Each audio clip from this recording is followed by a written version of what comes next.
buenos días, amigas y amigos de Metrovisión, Canal 62 de Aster y Claro, del Grupo de Comunicaciones García Fernández, a esta entrega de visión estructural correspondiente al domingo 8 de diciembre del año 2024. Ya ustedes saben que ya se siente la brisa que caracteriza el espíritu navideño, muchas actividades, muchos conflictos que siguen en crescendo al concluir el año 2024, ahora con las Coreas.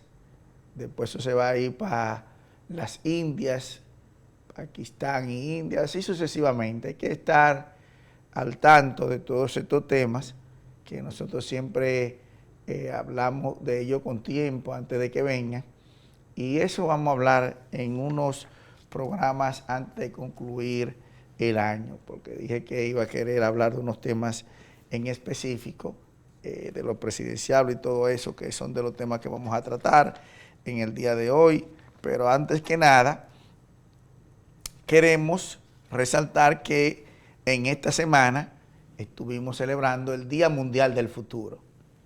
El Día Mundial del Futuro, que es el 2 de diciembre, en un mundo que está encaminado a la inteligencia artificial, a todo lo que son los posts, después de que Peter Drucker popularizó el término de la sociedad postcapitalista. Ahora ya ustedes saben que eso es una de las muletillas más utilizadas para hablar de todo lo que son los fenómenos de lo que está sucediendo en estos momentos. También estamos celebrando el Día Internacional de la Abolición de la Esclavitud. Es otro día que estamos celebrando, el 2 de diciembre también, Día Internacional para la Abolición de la Esclavitud. Eso debería no seguir existiendo en ninguna parte del globo terráqueo, pero sabemos que todavía ese es un mal que los sapiens tenemos. También estamos celebrando el Día de los Discapacitados. También estamos celebrando el Día de los Discapacitados en esta semana. Las personas en todo el mundo, el día 3 de diciembre celebran este día y es un día que es para visibilizar el que estas personas deben tener el trato y las instituciones del Estado, crear todas las condiciones, no solamente para su trabajo laboral, sino también para su posibilidad de vivir mejor dentro de sus situaciones. También estamos celebrando el Día Internacional de los Bancos. El 4 de diciembre se celebra ese día, el Día Internacional de los Bancos. También celebramos uno de los días más importantes para mí, desde mi óptica, que es el Día Internacional del Voluntariado. Un día en el que debe hacerse énfasis en nuestro país para que todas las personas puedan entregar su valioso tiempo en favor de causas favorables. Yo hago mucha actividad pro bono, yo hago mucha actividad voluntariada porque creo en eso. Creo realmente que el voluntariado es un catalizador de mejoras de la ciudadanía y del país y del mundo entero. También ese mismo día es el día que celebramos el descubrimiento de esta isla, de la isla de La Española, que realmente el 12 de octubre se llegó aquí al Caribe, pero no exactamente a la isla. Pero el día 5 de diciembre, hace 532 años, Cristóbal Columbus llegó aquí a la Hispaniola y ya conocemos de allí toda la historia. También celebramos en el día de 7, el Día de la Aviación Civil, Día Internacional de la Aviación Civil, que fue en el día de ayer sábado. Bueno, vamos también entonces a celebrar la vida de muchos amigas y amigos, en especial ahí está nuestro querido y apreciado amigo senador del Distrito Nacional, Omar Fernández, que cumple en esta oportunidad 34 años. Senador del Distrito Nacional, también mi hermano, Adán José Jiménez, Marcos José Jiménez, el primero de los que cumplen años, de todos los que cumplimos años de los Jiménez en este mes. Mi hermano es el más pequeño de todos, cumple 33 años, nació el 4 de diciembre. También está de cumpleaños el buen amigo Kelvison Enríquez, abogado, amigo nuestro. Nuestras felicitaciones para ti en tu día de día. También de cumpleaños el general Silverio, Adriano Silverio Rodríguez, nuestro querido y apreciado asesor de tesis, el buen amigo Adriano. Nuestras felicitaciones para ti. También Luis Estrada, también de cumpleaños en esta semana. Nuestras felicitaciones para ti. A nuestra querida Carla María Suárez, también una colega apreciada por nosotros, de cumpleaños en esta semana. También la actriz amiga Patricia Muñoz, de cumpleaños también en esta semana. Y también de cumpleaños Carlos Cárdenas Veras, también de cumpleaños el buen amigo Carlos. Felicitaciones para ti en tu día de días. También está de cumpleaños el buen amigo Eliezer Santana. Nuestras felicitaciones para ti, Eliezer. Y también el Cookie Curiel, de Santiago para el Mundo, uno de los grandes percusionistas de nuestro país. Américo Beliar también de cumpleaños en esta semana. Nuestras felicitaciones para el buen amigo Américo Beliar. Y bueno, como dije, bueno, quiero primeramente darle mis abrazos y agradecimiento al buen amigo Francisco Tavares, el demócrata, por la invitación a su espacio para hablar del auge y caída de los partidos políticos, de todo lo que se está cociendo en el sistema actual. Denle a la campanita, seguirle y vean ese programa especial donde con dos buenos amigos estuvimos analizando varios tópicos importantes. También quiero resaltar la labor que viene realizando el secretario nacional de organización y director operativo del Partido Revolucionario Moderno, el ingeniero Deline Ascensión Burgos. Deline está construyendo un proyecto de conferencias para que los PRMistas y la sociedad dominicana en sentido general puedan entender hacia dónde se está dirigiendo el presidente Luis Abinader. El país que Luis construye, eso fue en Santiago, en el recinto del multiuso de UTESA, una actividad bastante interesante. Creo que hay un video por ahí que pudiéramos ponerlo con un poquito de audio para que podamos visualizar este trabajo que viene realizando Deline para que los PRMistas, y muy en especial todo el que está haciendo ruidos innecesarios, se concentre en el país que Luis construye, en eso que debe estar dedicándose cada uno de los funcionarios que han sido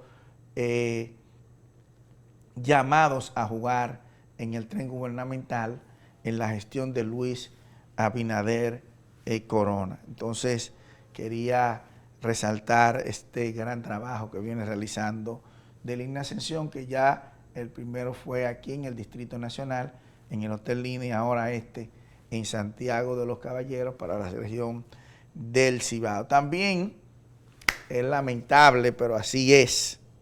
Ustedes saben que en la República Dominicana, el pasado sábado tenemos un año, exactamente un año, de haber concluido las elecciones del Colegio de Abogados, que fueron ganadas por Joan López, y al parecer no se ha podido resolver de ninguna manera porque Trajano Vidal Potentini ha seguido la misma tendencia de su antecesor, confabularse para realmente hacer esta situación. Eso da mucho que desear.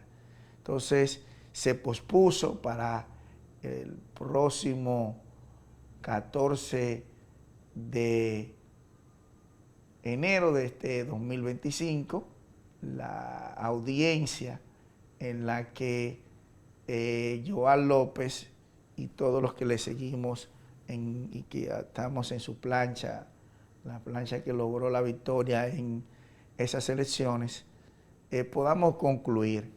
Pero yo quiero hacerle nuevamente, reiterarle a Trajano Vidal Potentini y al Partido Fuerza del Pueblo, que realmente fue que auspició este tipo de acción, que realmente le estamos haciendo un grave y un daño terrible a la institucionalidad del país con ese tipo de acciones.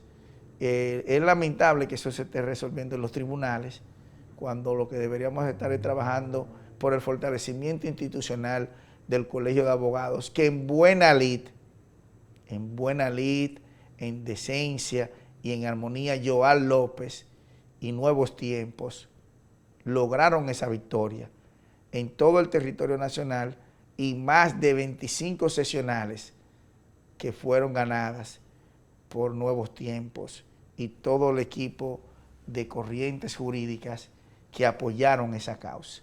Entonces, quiero hacerle un llamado a que realmente la sensatez se imponga para ver si podemos solucionar de una manera loable y bien con el presidente legítimo que tiene el Colegio de Abogados, que es el licenciado Joan López. Bueno, miren, yo quiero hacer ya por último el análisis del que he querido hablar. Ustedes saben que yo he hablado de que no quiero tratar todavía, porque creo que es muy a destiempo estar hablando de candidaturas presidenciales a cientos y tantos días de una nueva gestión gubernamental. Ya hemos visto lo que ha sucedido desde el otro proceso, que se hizo lo mismo, y que la ley de partidos es clara en ese sentido. Obviamente aquí no hay autoridad para implementarle nada a nadie, y que por lo tanto, por eso yo digo que esa ley de partidos además sirvió para sacar el PLD, pero porque no se quiere aplicar. Eso hay que aplicarlo. La Junta Central Electoral tiene que jugar un rol para poder solucionar esto. Pero ¿qué yo quiero resaltar? Miren, la República Dominicana, desde la muerte de Trujillo, ha tenido como presidente a más de 8 presidentes, pero realmente, como vemos ahí, ha tenido más de 8 presidentes. Ahí están 2 presidentes que no fueron elegidos por el voto popular, aunque hubo uno que fue candidato vicepresidencial del otro, que es el caso de Magluta. Pero ¿a qué me quiero referir? El profesor Juan Bosch llegó a la presidencia de la República a los 53 años. Nació el 30 de julio, como todos sabemos, del 1909. El doctor Joaquín Balaguer nació el 1 de septiembre del 1906 y llegó a la presidencia por primera vez a los 54 años, pero ahí lo hizo dentro de la dictadura de Trujillo.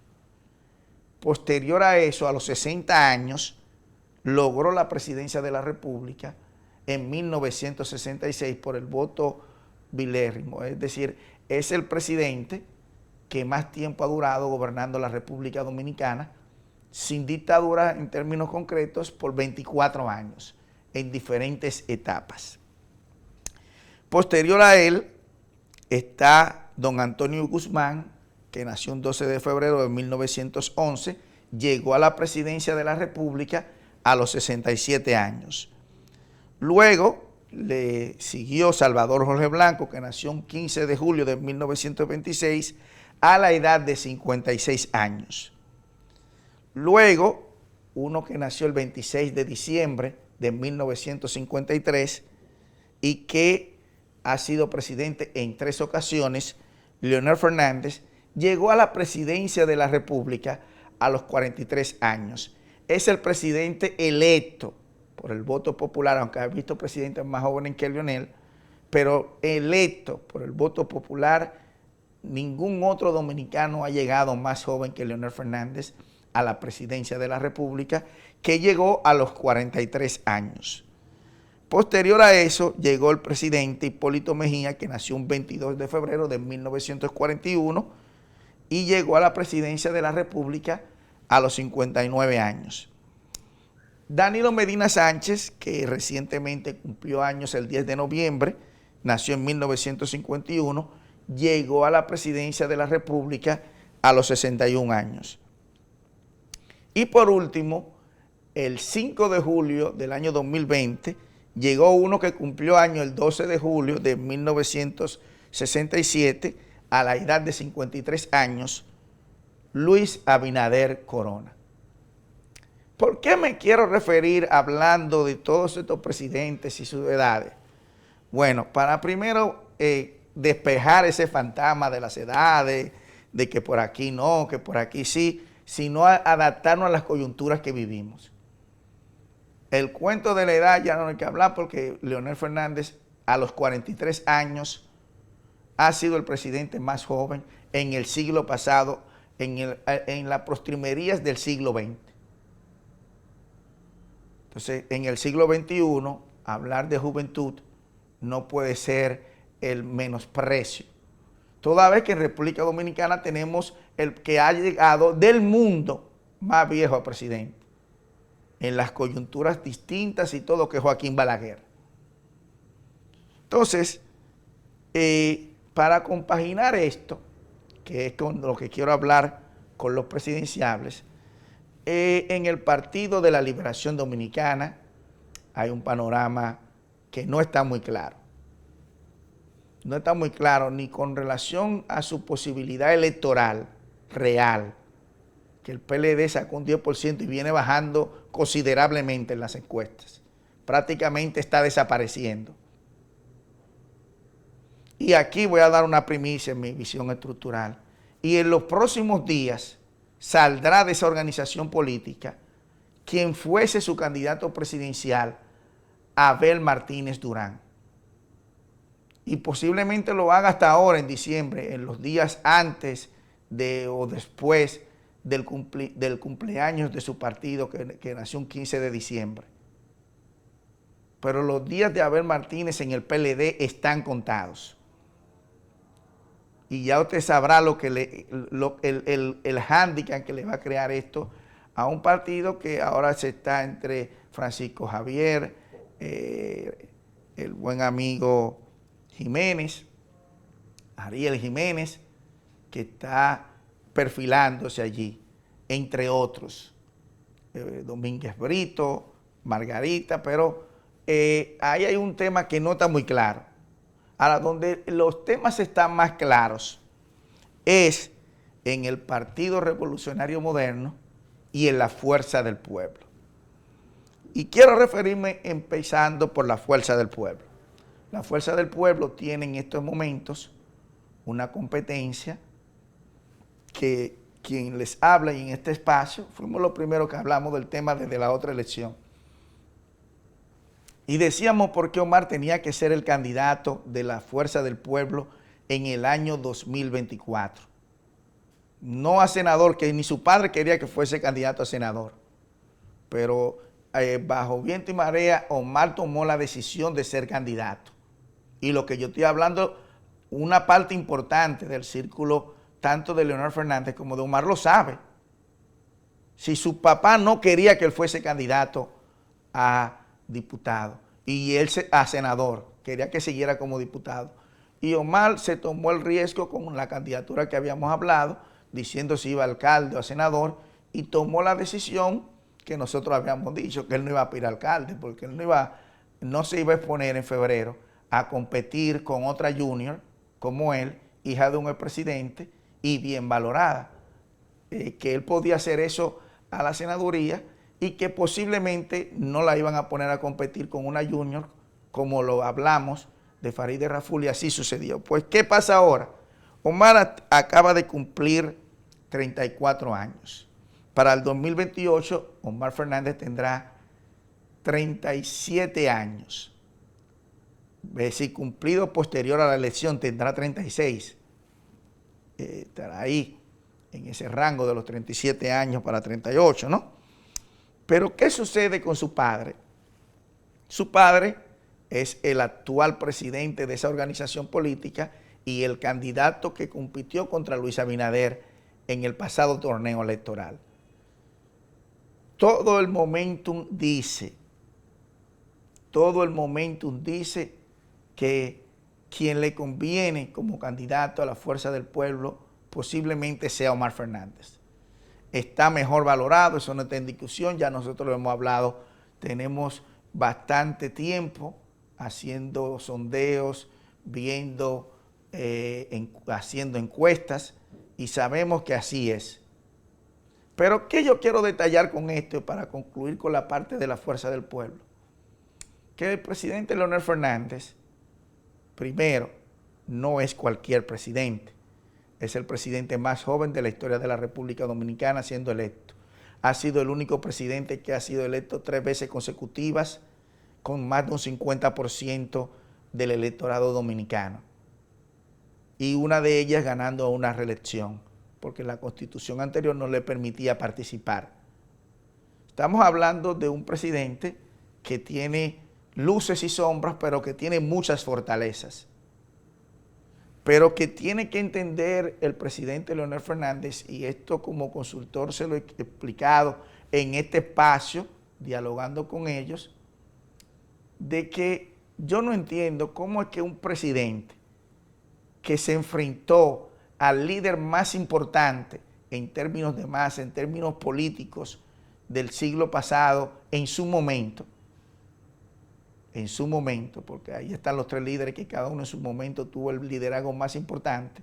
Por lo tanto, los 3 líderes principales del país, posterior a la muerte de Trujillo, ninguno es el clisor del otro. Y Leonel le ganó a nada más y nada menos que a José Francisco Peña Gómez en su mejor momento.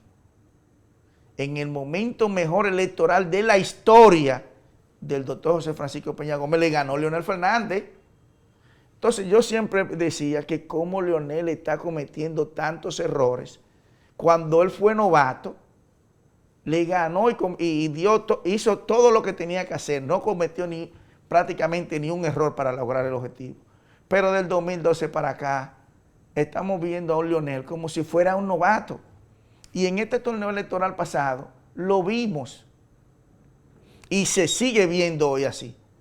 Entonces, lo mejor que pudiera hacer el presidente Fernández es seguir creando expectativas de que él va, pero sabiendo que la única carta de triunfo que pudiera presentar la oposición unificada para combatir con un gobierno unificado y un partido unificado es con Omar Fernández.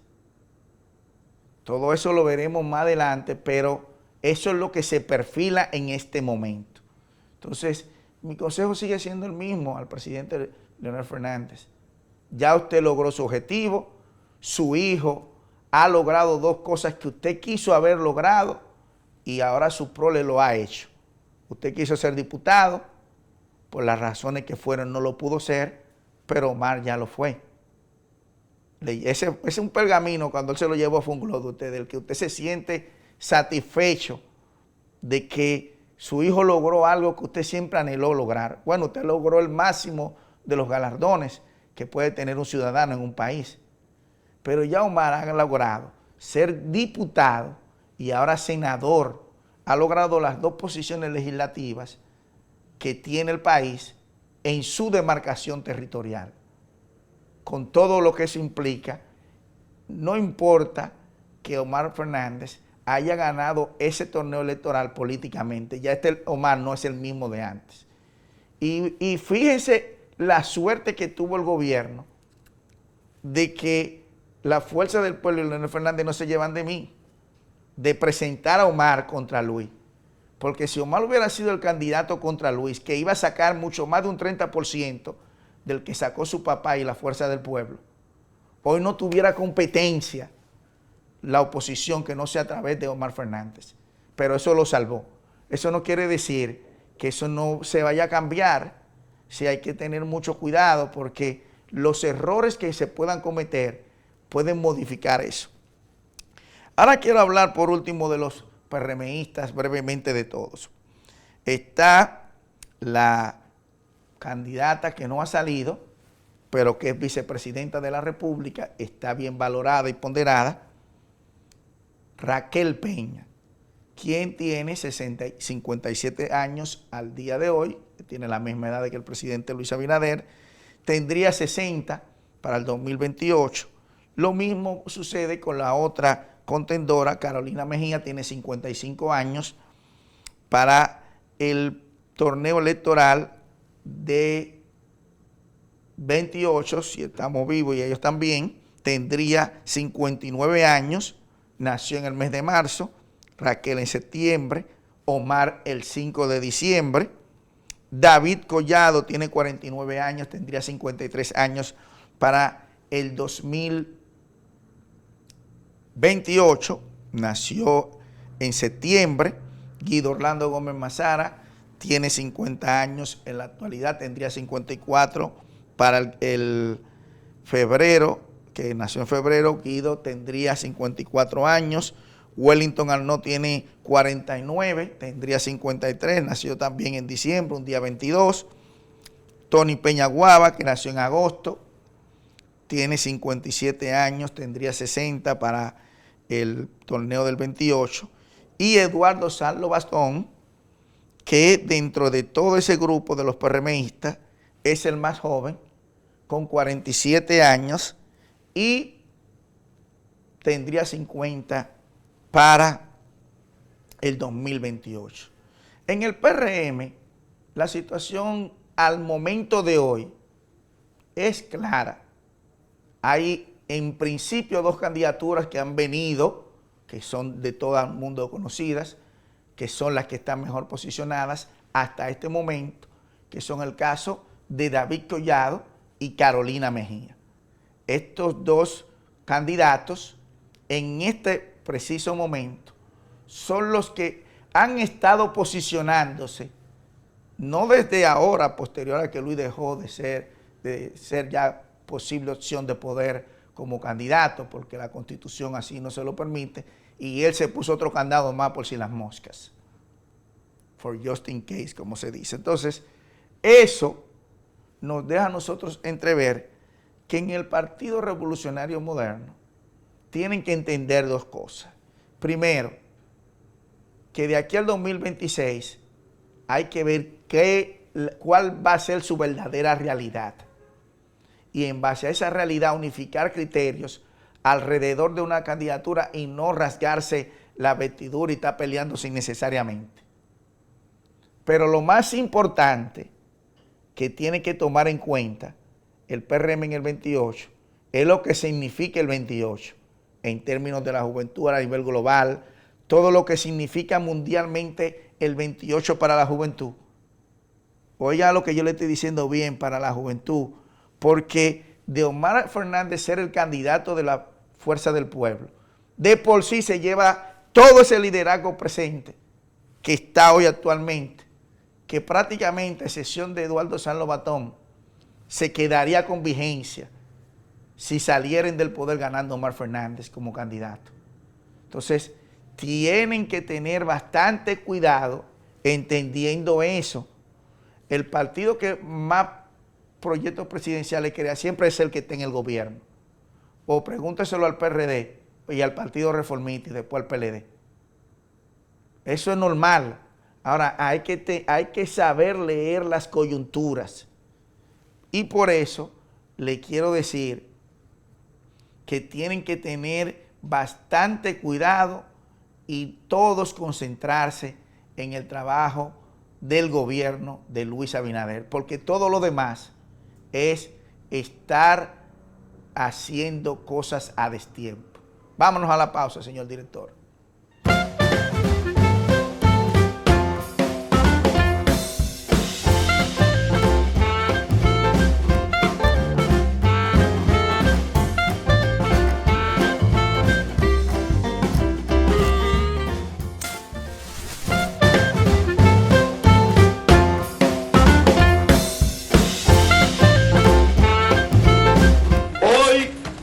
Señor presidente, por sus instrucciones, estamos entregando un elevado que desde hace ya varios meses viene funcionando, la marginal y sobre todo el cruce seguro de las personas que de Andrés Boca Chica tienen que estarse trasladando de un extremo a otro extremo de esta vía. Hemos cumplido, Josefa, con ese mandato y le estamos trayendo tranquilidad a los miles y miles de dominicanos y de dominicanas que han hecho de este espacio su hábitat y el lugar donde viven. Ministerio de Obras Públicas y Comunicaciones, cercano a la gente. Te habla Evaristo Jiménez, conductor y productor del programa Visión Estructural. Quiero invitarte a que te sumes a la campaña de educación vial. Con esto ayudamos a bajar la mortalidad de los accidentes de tránsito. Ayudamos a tener mejor comportamiento en las vías públicas y sobre todo a cumplir y respetar las leyes de tránsito en la República Dominicana. Es el mensaje que nos están invitando a llevar nuestras autoridades. Sumémonos a esta gran campaña de educación vial que tanto DGC, el Intran como todo el Estado Dominicano está haciendo. Pon de tu parte para que tengamos mejor vialidad en nuestras calles. Yo respeto las leyes de tránsito.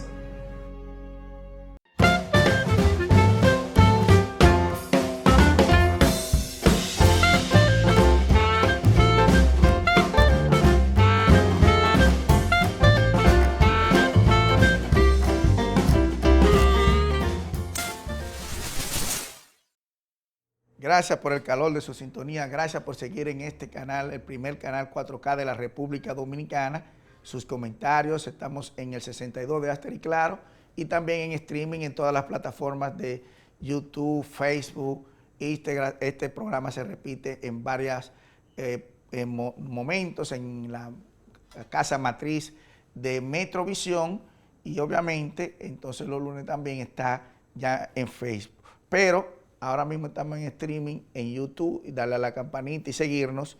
Y estamos muy contentos gracias a Lobato Fashion Caribbean, más que una marca, un concepto donde siempre resaltamos las personalidades importantes del ámbito político, cultural y de todos los que de alguna manera aportan en nuestro país y en el resto del mundo, como Nelson Mandela, nuestro poeta nacional Pedro Mil, el gran Joaquín Sabina, Luis El Terror Díaz, el buen amigo y siempre recordado por todos, Sergio Vargas, entre otros, y obviamente el Lobato de Lobatos, el padre fundador del Estado Dominicano, Juan Pablo Duarte, que es el emblema principal de nuestra marca. Miren, vamos antes de pasar a la entrevista, que no vamos a hacer pausa para hablar de los libros de la semana.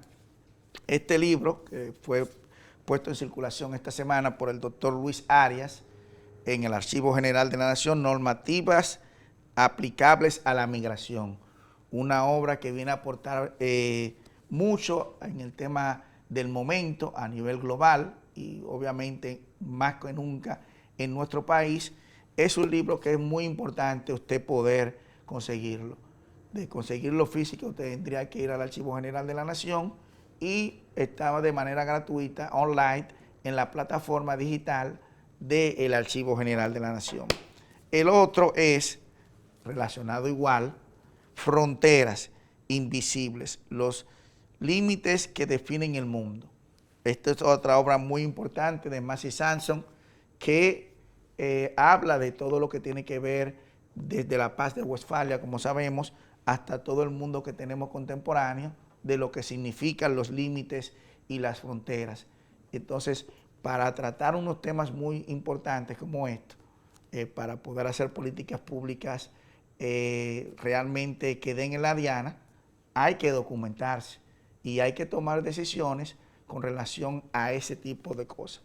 Bueno, ya está con nosotros entonces ahora un buen amigo que también nos privilegia, que es profesional de la misma área nuestra, que es abogado, pero también está ligado al área de contabilidad, sobre todo en la parte impositiva, es uno de los consultores, por lo menos desde mi óptica, más ponderados en los temas cuando lo analiza y los habla con relación a estos temas impositivos y a todo lo que tiene que ver con el sector laboral. Nos referimos al buen amigo Inoel Rodríguez. ¿Cómo te sientes, Inoel? Inoel Domínguez. Domínguez. Sí. Muchas gracias por la invitación. Estamos acá para compartir informaciones de interés nacional. Inoel, mira, hay un tema que me gustaría que podamos, antes de entrar a profundidad, hablar de lo que fue la reforma, lo que depara del 24, lo que queda, y el 25, con relación al tema de la reforma laboral del país, que al parecer también sigue patinándose, está muy parecida al pacto eléctrico. ¿Y al Código Penal?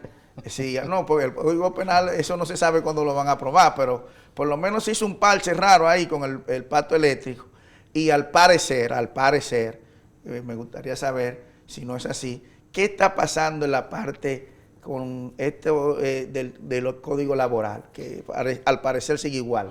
Mira, el Código Laboral, en su modificación, lo que se ha presentado, que fue sometido ya al Congreso, tiene más de 15 modificaciones significativas, pero una sola lo tiene detenido y es el tema de la cesantía.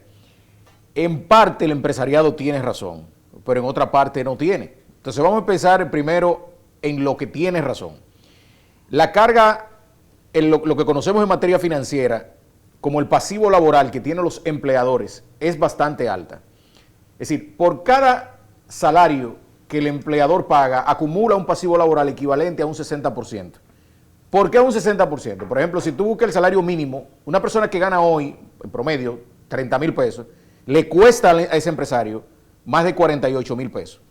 ¿Por qué le cuesta más de 48,000 pesos? Porque tiene que pagarle cesantía, preaviso, vacaciones, bonificación, que no es más que la participación de los beneficios en la empresa, tiene que pagarle horas extra, tiene que pagarle licencia médica. Todo eso está ahí y verdaderamente eso es una carga bastante significativa. Pero por el otro lado, donde no tiene la razón, es que la ley 8701, que es la ley que establece el Sistema Nacional de la Seguridad Social, o la Ley de Seguridad Social, en su artículo 50 plantea que fue sobre la base que el empresariado firmó, estuvo de acuerdo con aceptar el pacto aquel de la Seguridad Social, es porque el artículo 50 plantea que ahí debía haber un seguro, es decir, establece un seguro de desempleo. El seguro de desempleo, plantea ese artículo 50, repito, de la ley 8701 de Seguridad Social, que tenía que ponerse de acuerdo el gobierno, el sector empresarial y los sindicatos para que en un plazo de 18 meses entrara en vigencia el seguro de desempleo. ¿Qué ha pasado? Bueno, que la ley el año que viene va a cumplir 24 años y no ha entrado en función el seguro de desempleo. Entonces, empresariado, si es verdad que tú tienes razón, sí es correcto, y lo que asesoramos los empresarios lo sabemos porque en la carpintería financiera y en los presupuestos nos viven gritando sobre ese pasivo laboral. No menos cierto es que todas las decisiones no pueden ser para afectar un mal llamado derecho adquirido, porque la cesantía no es un derecho adquirido de cara a la ley. El artículo 80 de la ley 1692, que es el Código de Trabajo, lo que plantea es una indemnización que va en función del tiempo acumulado del empleado en la empresa. Entonces, si el empleado renuncia, no le toca el pago de esa cesantía.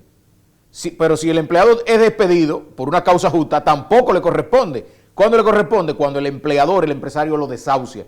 Entonces, se está planteando, y es la propuesta que han hecho al día de hoy, ya van 22 organizaciones empresariales que se acercan a la Cámara Bicameral que dirige el senador Cholitín de la Romana, con esta modificación al Código de Trabajo, y lo que se está planteando es una fórmula. Es decir, limitar la acumulación de la cesantía a 6 años, o en su defecto que no sea mayor a 10 salarios que devenga el empleado.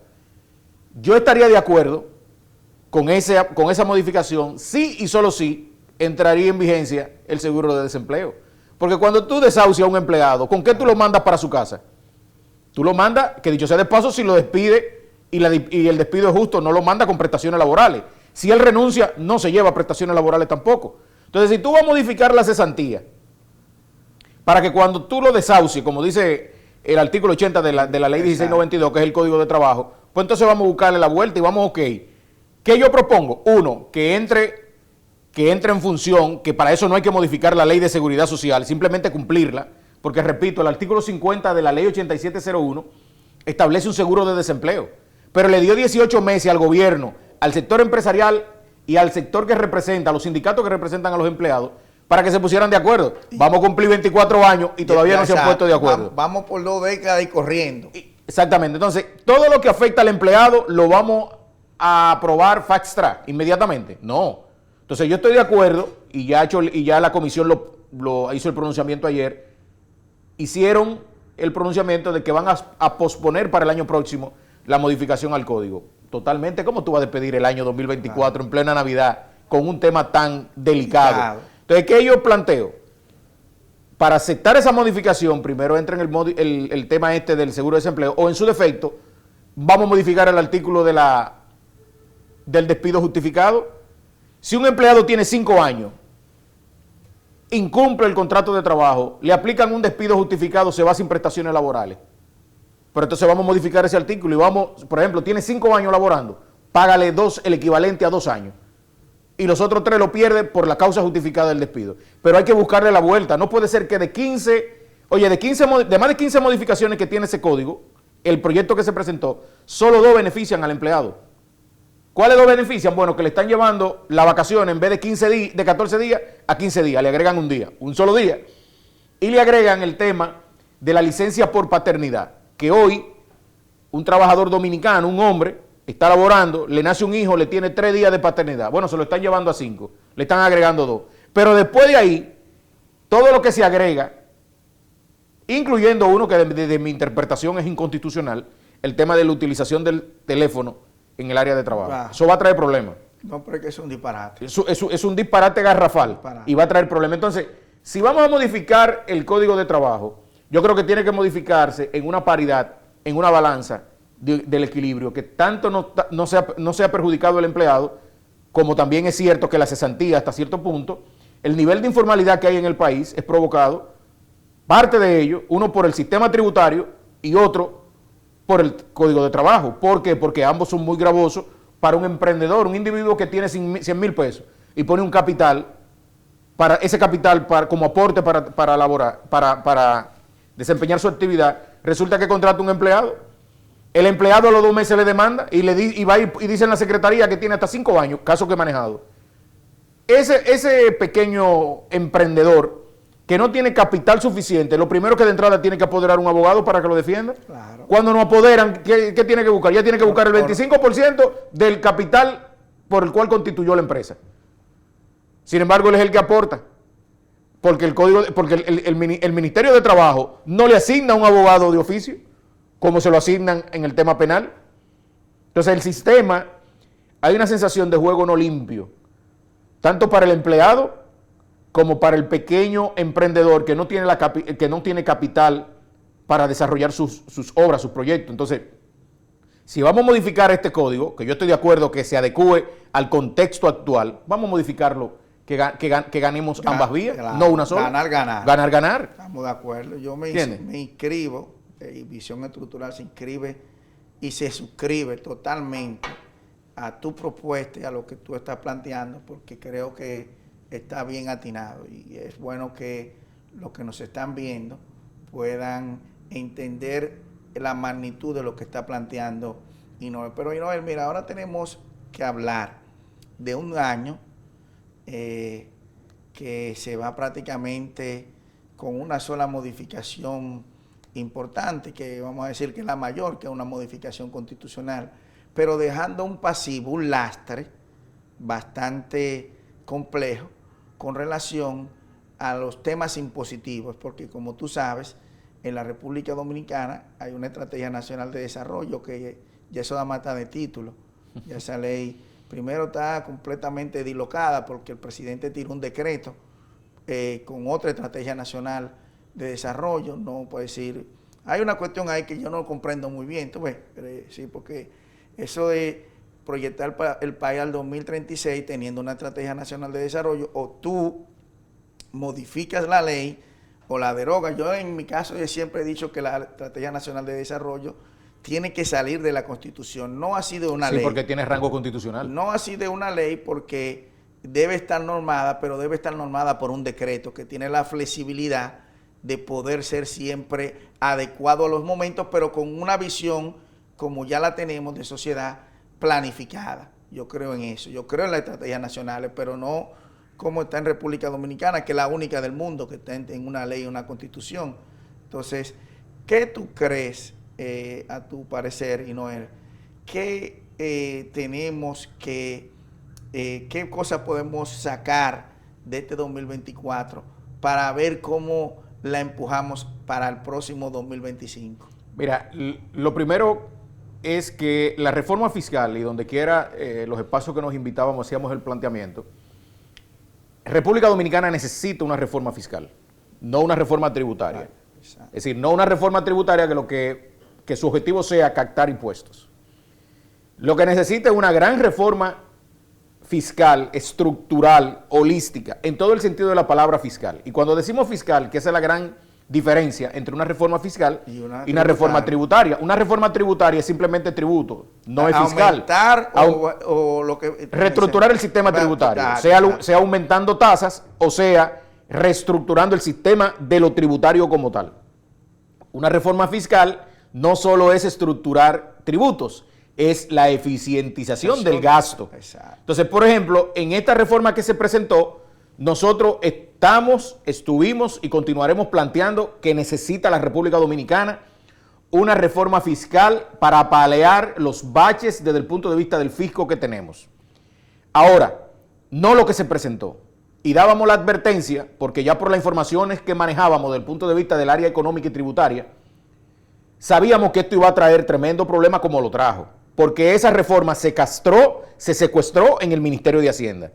Y aquí no se escucharon, a nosotros los consultores no nos escucharon, no se escuchó a técnicos bien valorados que tiene el gobierno, que tiene el Estado Dominicano, que manejan la parte tributaria, que tienen más de 1984 para acá han trabajado en todas esas reformas estructurales, claro. No se consultó. ¿Dónde tuvo el problema de esta reforma? Bueno, esta reforma se presenta con una fusión de ministerios, de los cuales yo soy partidario. Respeto, por ejemplo, el tema de la fusión del Ministerio de Educación con el Ministerio de Educación, Ciencia y Tecnología, Educación Superior. Esa fusión yo no estoy de acuerdo. Con esa reforma hay que tener cuidado, porque lo que funciona hay que tener cuidado. Claro. Ahora, ¿qué si había que deslindar? Partes donde están encontrados ambos ministerios, claro, que son funciones que es una especie de repetición. Ahora bien, tú tienes el Ministerio de la Mujer, tienes el Ministerio de la Juventud, tiene el CAIPI, tiene CONANI. Tú tienes una serie de direcciones y de ministerios que deberían de fusionarse todo en un gran ministerio, que es lo que hemos planteado, que se llame Ministerio de Familia. Y que trabaje una política pública concreta. Holística, donde tú allí tengas una parte, por ejemplo, un departamento de mujer, un departamento del hombre, un departamento de la niñez, de la primera infancia. Y ahí entonces sí empezamos a hablar, pero todo desde una misma estructura, porque ahora mismo eso está disperso y con gastos distintos.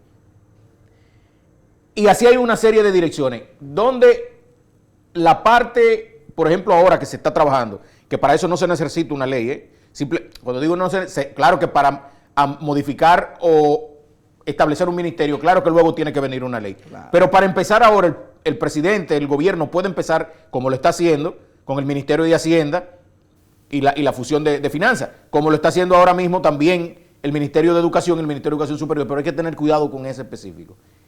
El bache más contundente que tuvo esta reforma es que de 122 mil millones de pesos que pretendía captar, equivalente al 3.5% del Producto Interno Bruto, más de 88 mil millones de pesos, que equivalen al 82% de esa reforma, estaban en impuestos al consumo.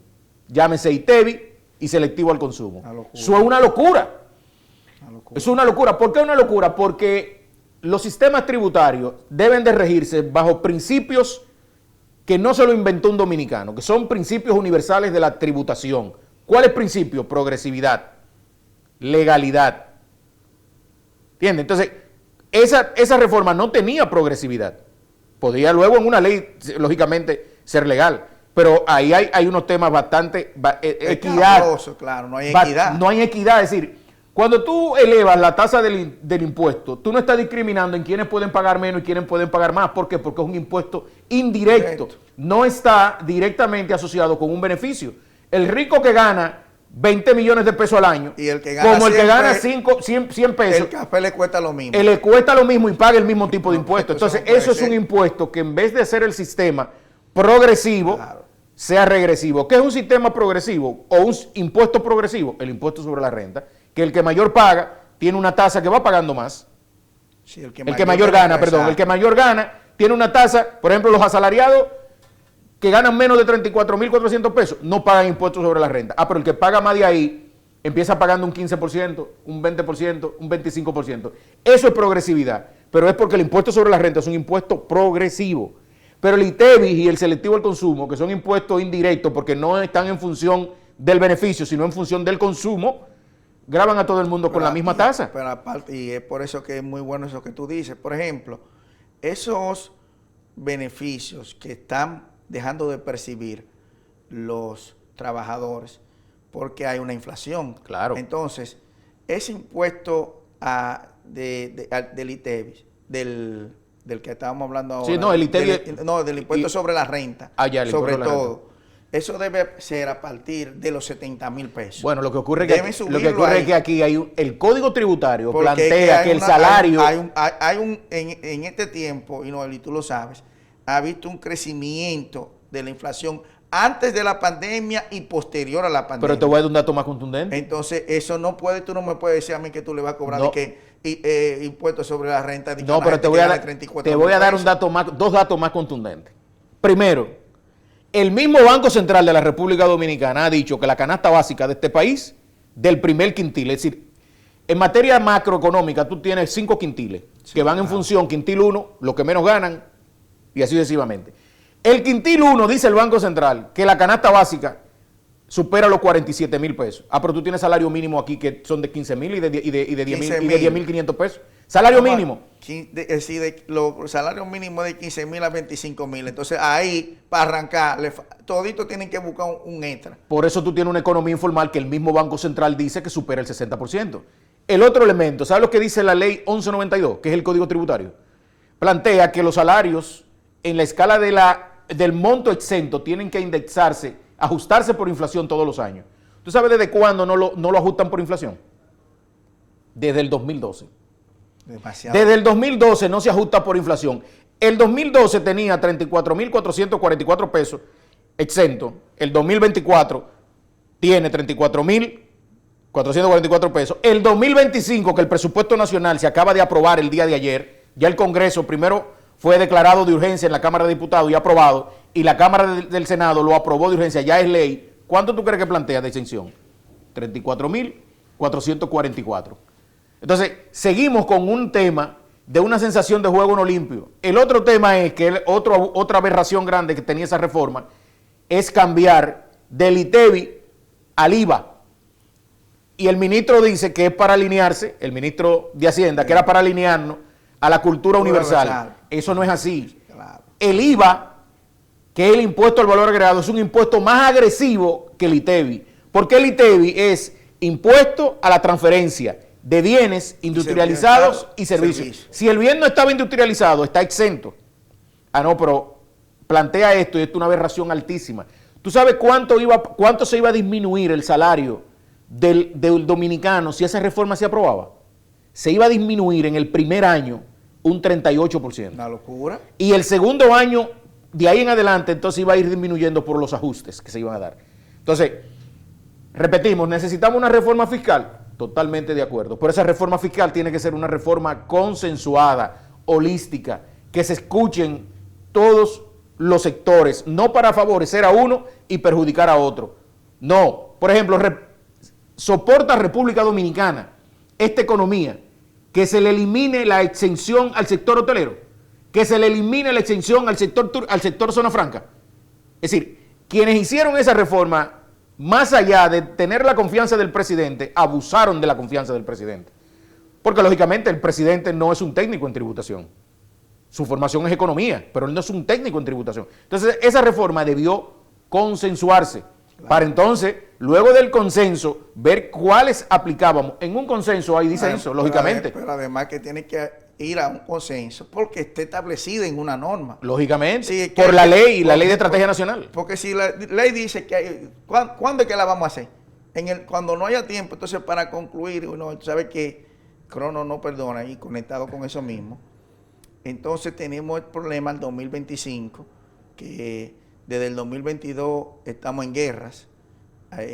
Posiblemente viene una nueva ahora ya aquí, las de las Coreas, y eso después se puede pasar.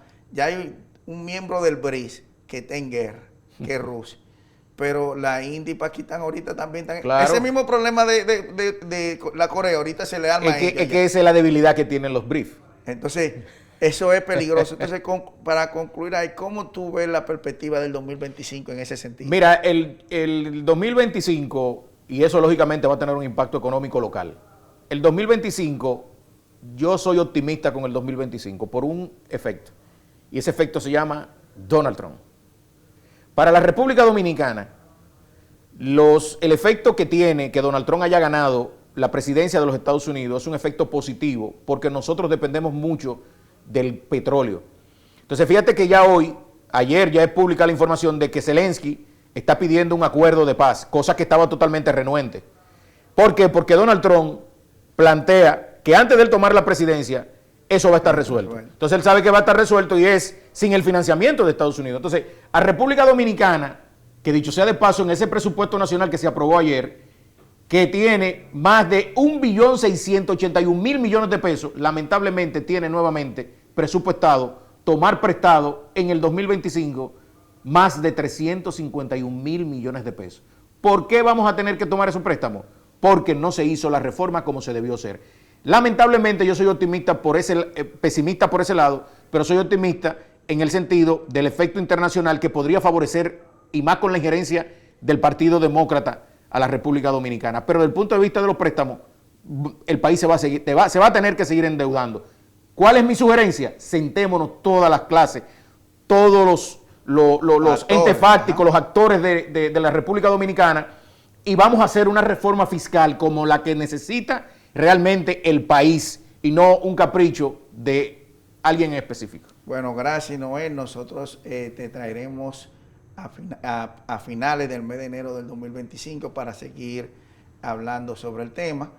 Te agradecemos mucho a ustedes seguir la programación de Metrovisión, y el próximo domingo, si Dios quiere, nos volveremos a ver en otra visión estructural más.